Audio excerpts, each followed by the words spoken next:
잘 양육할 수 있는 지혜도 허락하여 주옵소서. 예수님 이름으로 축복하오며 기도드리옵나이다. 아멘.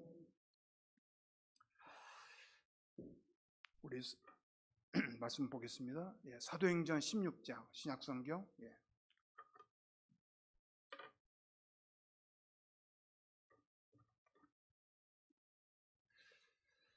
우리 같이 교독하겠습니다. 사도행전 16장 25절부터 32절 말씀까지 우리 한 절 한 절 우리 같이 교독하도록 하겠습니다. 천천히 읽으셔도 됩니다.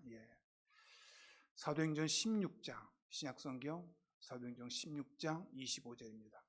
한밤중에 바울과 실라가 기도하고 하나님을 찬송하며 죄수들이 듣더라.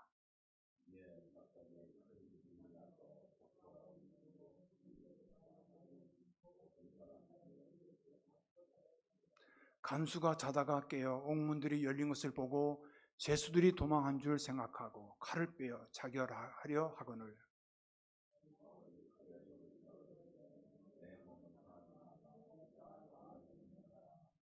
간수가 등불을 달라고 하며 뛰어들어가 무서워 떨며 바울과 실라 앞에 엎드리고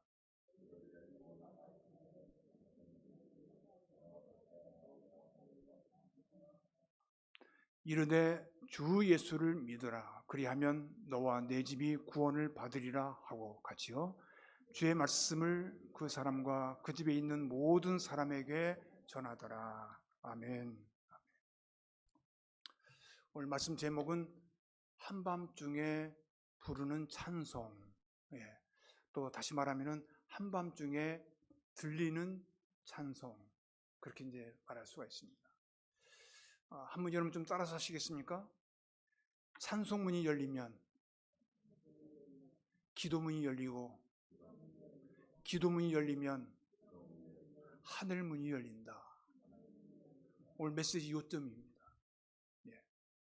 찬송문이 열리면 기도문이 열립니다. 기도문이 열리면 하늘문이 열리고 구원의 문이 열리게 되고 천국의 문이 열리게 되는 것이죠.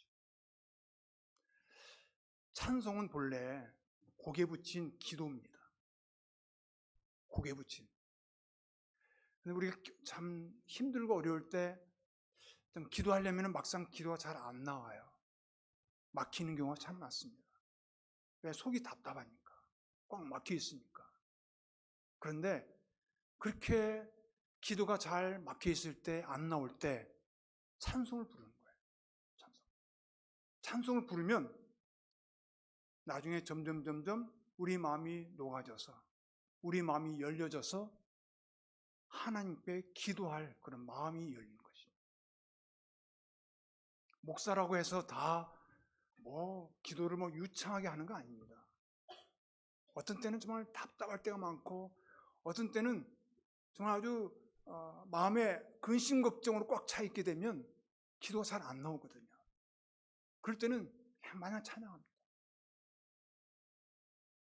아까 오늘 찬송했잖아요. 내 영혼이 은총 입어 중한 죄짐. 우리 부르는 거예요. 또 한참 부릅니다.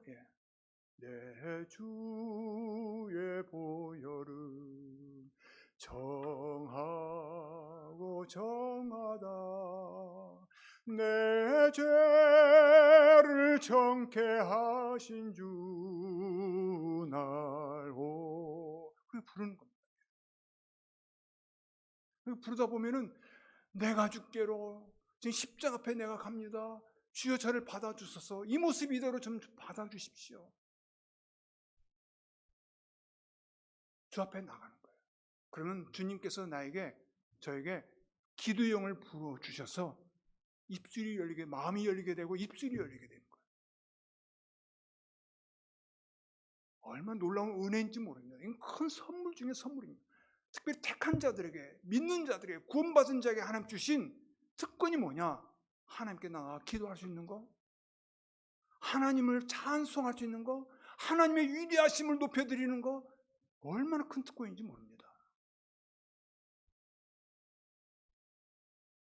이렇게 짜증나고 무더위 가운데 있을 때 시원한 생수를 마시고 싶지 않습니까? 예.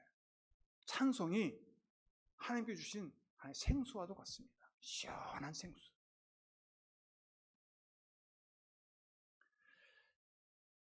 기도와 찬송은 찰떡의 파트너입니다. 뗄래야 뗄 수가 없습니다. 말씀이 있는 곳에 성령님이 함께 하시는 것처럼 찬송이 있는 곳에 바로 기도가 함께 있습니다. 구원받은 백성들이 가장 먼저 할 일은 찬양입니다. 기적같이 갈라진 홍해 바닷길을 통해 애굽을 탈출한 이스라엘 백성들이 가장 먼저 위대하신 일을 행하신 하나님을 찬양했습니다. 찬송했습니다. 예수 믿고 제사받아 구원받은 사람들이 먼저 해야 할 일도 역시 찬송입니다. 찬송이 터져 나오는 거예요. 터져 나오는 거예요. 오순절 다락방에서 성령 받은 120문도가 물론 방언도 하고 뜨겁게 기도도 했지만은 또 그들 가운데 찬송이 뜨겁게 또 불려졌습니다. 성령 받은 증거가 바로 뭐냐? 찬송이 터지는 거예요. 구원의 기쁨이 입술로 표현되는 것이 찬양입니다. 찬송은 여러분, 구원받고 은혜 받은 자, 영적으로 승리한 사람들만이 부를 수 있는 하늘의 노래입니다. 찬양은 목소리로 부르는 것이 아니에요. 마음으로 부르고 영으로 부릅니다. 감사와 감격과 눈물 없이는 진정으로 찬송을 못 부릅니다. 여러분 그런 경험들 많이 해보셨을 것입니다. 정말 힘들고 어려울 때 정말 하나님께 무릎을 꿇고 손을 높이 들고 하나님 저 어떡합니까? 이런 형편 가운데 지금 처해 있습니다. 이런 정말 내가 도저히 해결할 수 없는 상황 가운데 직면해 있습니다. 어떻게 하면 좋겠습니까? 기도도 잘 안 나옵니다. 막 떼굴떼굴 구르면서도 기도 잘 안 나오는 거예요. 그때 하나님께 손 높이 들고 찬양합니다. 전무여 의지 없어서 부릅니다. 찬송이 지금 메말라가고 있어요. 찬송이 메마르니까 기도가 막히고 말씀이 안 믿어지는 거예요. 말씀의 역사가 줄어드는 거예요. 예배가 형식화돼 버리고 맙니다. 가슴에 미움과 불안과 그 의심의 그 찌꺼기들이 그대로 남아 있습니다. 신앙의 척도는 찬송에 있다고 해도 과언이 아닙니다. 마음에서부터 좀 우러나오는 힘있고 따뜻한 찬양이 그렇게 흘러나오는 사람이 신앙은 참으로 건강합니다. 성령 충만한 사람의 입에서는 항상 찬송이 나옵니다. 그러나 걱정 충만, 근심 충만한 사람 입에서는 항상 부정적인 말이 나올 수밖에 없습니다. 한 입으로 찬송과 저주가 나올 수 없거든요. 구원받은 백성이 부르는 찬양은 마귀의 권세를 이기고 승리하신 예수 그리스도의 이름을 높이며 선포하는 것입니다. 이스라엘 백성은 홍해를 건너고 나서 승리의 찬양을 불렀습니다. 그런데 승리의 찬양을 불렀던 그들이 광야의 시련을 만나자마자 금세 입술에서 찬양이 아닌 불평과 원망이 쏟아지기 시작했습니다. 패배와 불신 가운데 빠져들고 만 것입니다. 결국 그들은 하나님께서 약속하신 그 땅에 들어가지를 못했습니다. 여러분 정말 우리가 경각심을 가져야 합니다. 항상 원망과 불평의 말을 내뱉는 순간부터 불순종의 구렁텅이로 빠져들어간다는 사실을 잊지 마셔야 합니다. 마귀는 맞춤형식의 유혹을 합니다. 맞춤형. 우리 말을 가지고 그 말을 재료 삼아서 우리를 넘어뜨리는 하나의 수단으로 변하게 됩니다. 그 우리 말하는 거 다 하나님도 들으시지만은 마귀도 듣고 있거든요. 우리의 신앙의 길을 침체로 늪으로 끌고 가는 것이 바로 마귀의 역사입니까? 말을 잡아서 우리 말 꼬투리를 잡는다 그러지 않습니까? 이 말은 우리 생각의 표현이고 우리 마음의 표현이지 않습니까? 마음이 그런 마음이 있으니까 말이 그렇게 나온단 말이죠. 그래서 말 한마디 한 문장 할 때마다 욕이 섞여 나오고 되고 부정적인 말이 섞여 나오게 되고 남을 시기 질투하는 말이 섞여 나오면 그 마음속에 시기 질투한 마음이 가득 차 있다는 얘기입니다.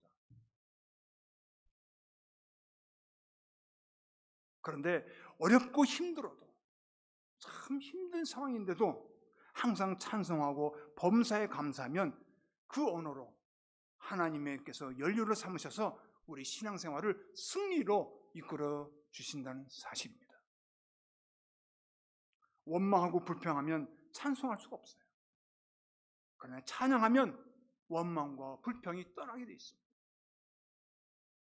하나님은 우리가 계속해서 세상을 이기는 삶을 살기를 원하십니다. 어떤 힘든 상황에서도 계속 찬송하고 기도하면 환경을 이기고 승리케 한다는 사실입니다. 오늘 여기 말씀 보십시오. 깊은 한밤중에 부르는 찬송이 있습니다. 들려오는 찬송이 있습니다. 점치는 여종을 귀신의 손에서 풀어줌으로 그 여종을 통해서 수익을 얻었던 주인이 바울을 관가에 고발했습니다. 선동했다는 억울한 제목으로 매를 맞고 착고에 채운 채 감옥에 들어가게 되었습니다. 맞은 자리가 심하게 정말 고통으로 찾아오는 그 한밤중에 그때에 바울과 실라는 하나님께 기도하고 하나님께 찬양했습니다. 야, 내가 이거 복음을 전하다가 그 불쌍한 여종 애를 귀신을 쫓아내 보내줬는데 이렇게 선한 일을 했는데 내가 이렇게 정말 몸이 아플 정도로 고통할 정도로 맞고 감옥에 갇혀 있다니 라고 그렇게 원망을 해도 불평을 해도 누구 하나 나무랄 수가 없는 상황이었습니다. 그런 불구하고 바울과 실라는 하나님께 기도하고 하나님께 찬양했어요. 여러분 찬송했더니 어떤 일이 벌어졌습니까? 찬송했더니 땅이 진동했습니다. 지진이 일어났습니다. 그리고 옥토문이 열리게 되었습니다. 그는 메인 그 착고, 이런 그 족쇄 같은 건데요. 예. 그 착고가 풀려졌습니다. 얼마나 놀라운 일입니까? 그러니까 제수들이 다 도망간 줄 알고 간수가 뛰어나와서 두려움에 떨면서 바로 앞에 엎드렸습니다. 아마 그 심령에도 분명히 영적인 지각 변동이 있었을 것입니다. 내가 어떻게 하여야 구원을 얻을 수 있겠습니까? 그때 바울이 유명한 말을 합니다. 주 예수 그리스도를 믿어라. 그리하면 너와 네 집이 구원을 얻으리라. 아멘. 주 예수를 믿어라. 그리하면 너와 내 집이 구원을 얻으리라.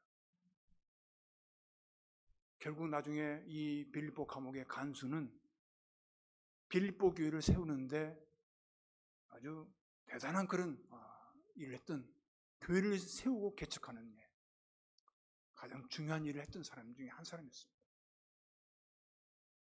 얼마나 그 기독교 역사에 위대한 일을 했습니까? 빌립보 교회를 세웠습니다. 나중에 이 빌립보 교회가 바울이 로마의 감옥에 갇혀 있을 때 얼마나 적극적으로 정말 그 사랑의 마음으로 그를 후원했는지 모릅니다. 감옥에 갇혀 있으니까 제대로 활동도 못하고, 바울이 그런 천막을 깁는 사람이었지만은 스스로 일을 못하니까 여러 가지로 많은 궁핍한 상황에 처해 있었거든요. 그때 이 빌립보 교회가 적극적으로 도왔습니다. 사랑하는 성도 여러분, 고난 가운데 부르는 찬양은 어둠을 몰아내고 구원의 빛이 비치게 합니다.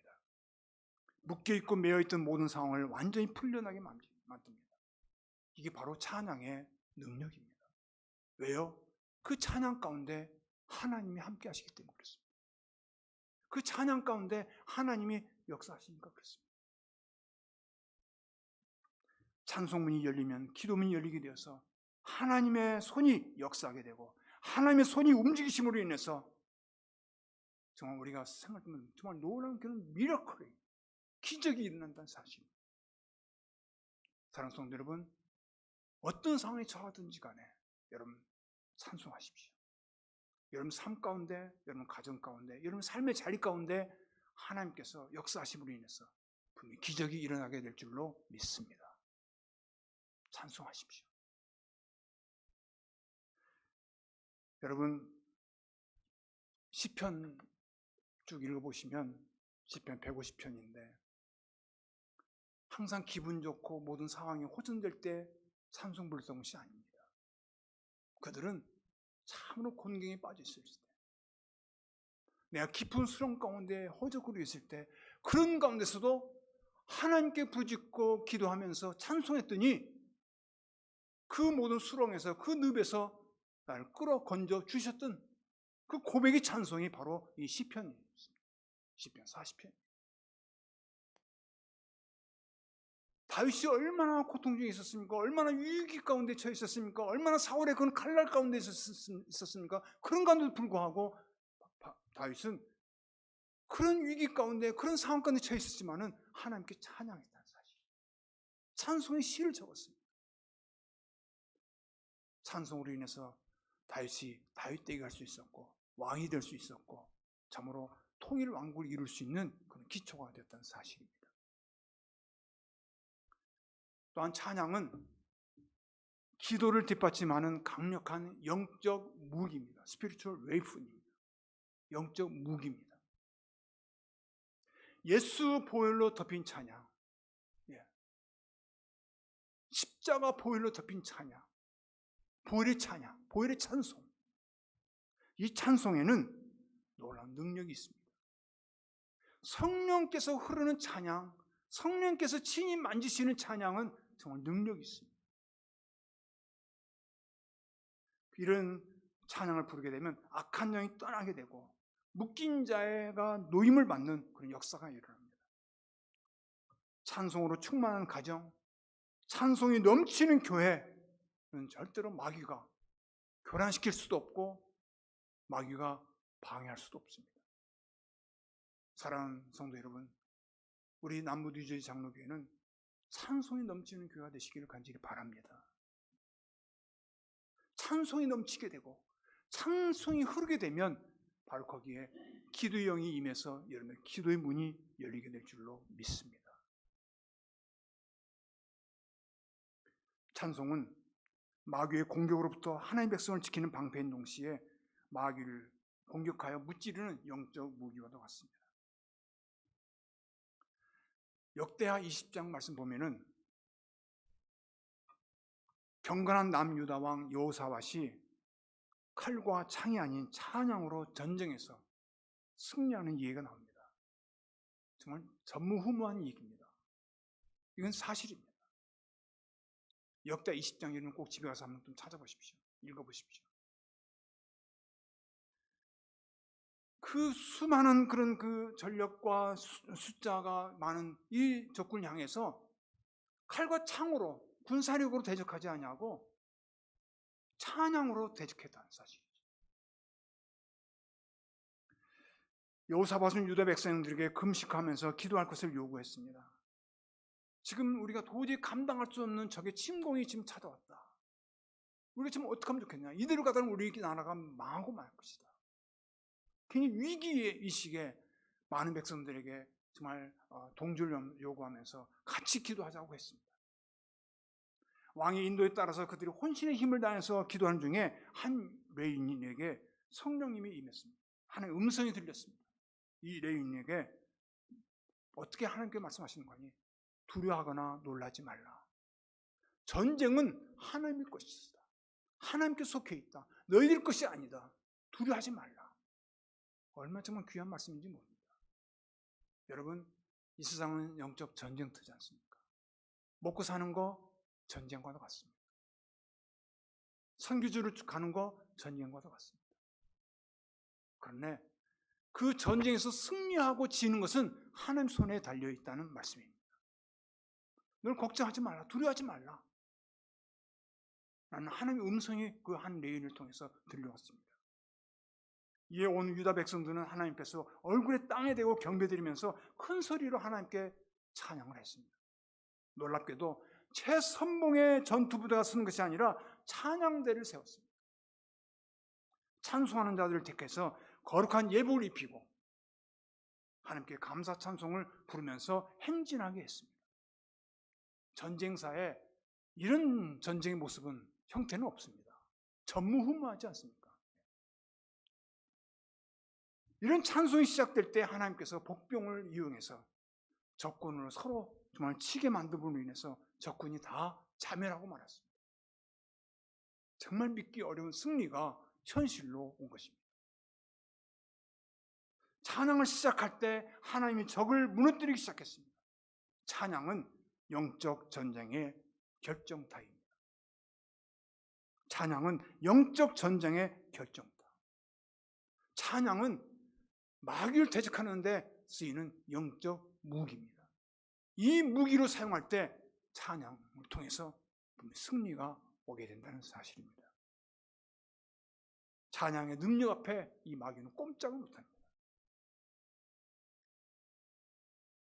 적이 얼마나 많고 센지는 중요하지 않고 찬양 가운데서 하나님께서 역사하시느냐 안 하느냐, 진심으로 정말 우리가 주님 앞에 마음을 다해서 찬양을 드리느냐 아니면 그냥 형식적으로 드리는 찬양, 거기 찬양에 예수의 보혈이 흐르는지 안 흐르는지, 성령님께서 역사하시는지 안 하는지는 그건 하나님께 판단하실 일인데 하나님께서 그걸 보시고 그 찬양 가운데 거하셔서 역사하시고 기적을 일으키시는 사실입니다.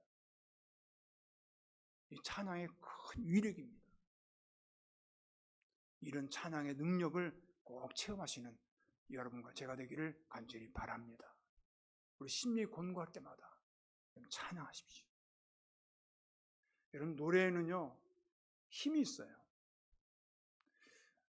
옛날에 제가 그 북한에 한번 들어갈 때 그 북한 환자들 앞에서 제가 노래한 적이 있었습니다. 그래서 그 예수 찬양을 할 수는 없고 무슨 노래 했는가 하니 고향 생각인가요? 나의 그거 맞죠? 나의 살던 고향은 꽃피는, 그거는 내가 했더니 다 같이 부르는 거예요. 환자들이. 그 노래는 다 알아요. 예. 우리 남북한이 그 노래는 아주 공통해요. 또 아리랑이 그렇게 또 다 알아요. 아리랑 부르니까 다 따라 사는 거예요. 그러니까 그 찬양으로 해서 한 마음이 되고 서로 맡겼던 담들이 하나둘씩 이렇게 허물어지는 것을 볼 수 있어요. 이렇게 찬양에는 힘이 있어요. 노래에는 힘이 있어요. 여러분 힘들고 할 때마다 여러분 어떤 때는 막 트로트도 부르지 않습니까? 예. 여러분 이렇게 세상적인 노래에도 힘이 있는데 찬양에는 얼마나 큰 능력이 있겠냐는 거죠. 하나님의 보좌를 흔든다니까요. 죄송합니다. 하나님의 보좌를 흔들어요. 하나님의 능력이 임한다는 사실이죠. 하나님의 기적이 여러분 삶의 현장 가운데 나타난다는 사실입니다. 여러분 찬양하여 보십시오. 다만 정말 예수의 보혈이 흐르는 찬양, 성령님께서 역사하신 찬양, 오로지 나를 얻은 나 신세 한탄의 조의 그런 찬양 노래가 아니라 정말 하나님만을 높일 수 있는 찬양 부를 때 하나님께서 그 가운데 역사하시고 임하시는 사실이죠. 마지막으로 찬양은 우리 영안을 열리게 합니다. 놀라운 은혜입니다. 마귀는 자꾸 우리 영안을 흐리게 하려고 애씁니다. 믿음으로 상황을 보게 하는 것이 아니라 자꾸 의심의 눈으로 보게 합니다. 마귀 역사입니다. 우리 시야를 어둡게 만들고 어려운 난관을 불가능하게 보게 만듭니다. 자꾸 우리 시야를 가립니다. 사랑의 안경으로 보게 하는 것이 아니라 자꾸 색안경을 쓰게 보게 하는 거예요. 여러분 그런 말 있지 않습니까? 몸이 1000냥이면 눈은 몇 냥? 다 모르시나요? 나만 아나? 눈이 900냥이에요. 눈이 그렇게 중요한 거예요. 육신의 정욕, 안목의 정욕, 이생의 자랑, 이건 또 사탄의 것이잖아요. 육신적인 것들이잖아요. 예. 눈이 뭘 보느냐 문제예요. 여러분 스마트폰을 여러분 잘 가지고 다니시죠? 예. 거기서 여러분 뭘 보시는 거예요? 뭘 보세요? 그 보는 거에 따라서 여러분들의 영이 맑을 수도 있고 여러분 영이 침체될 수도 있습니다. 요즘 젊은 학생들 보면은 게임에 중독돼 있습니다. 그저 스마트폰 없으면은 불안에 떱니다. 얼마나 거기에 매여 있는지 모릅니다. 여러분 눈을 하나님께 주신 이 눈인데 눈을 어떤 눈, 어떤 시야로, 어떤 안목으로 보느냐가 굉장히 중요한 것입니다. 자꾸 우리 영적인 걸림돌이 되게 하고 방해 요소를 갖다 놓고 자꾸 우리가 하나님께 가까이 나가는데 아주 방해한다는 사실이죠.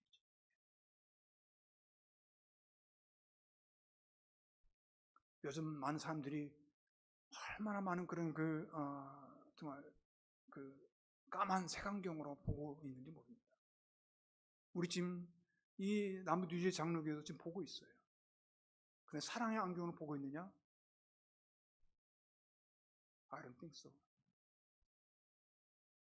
자꾸 나쁜 이미지를 보고 있어요. 편견을 가지고 선입관을 가지고 지금 이 교회에 대해서 모르면서도 여러분 그것은 다 사탄의 장난이에요. 무시해버리시기 바랍니다. 예수 이름으로 무시해버리시기 바랍니다. 오로지 우리 교회는 하나님께서 세우셨다. 하나님께서 위해서 기름 부어주셨다. 하나님의 영이 함께 하신다. 성령님께서 운행하시는 교회다. 라는 믿음을 가지시고 담대하시길 바라고 꼭 승리하시기를 간절히 축원합니다.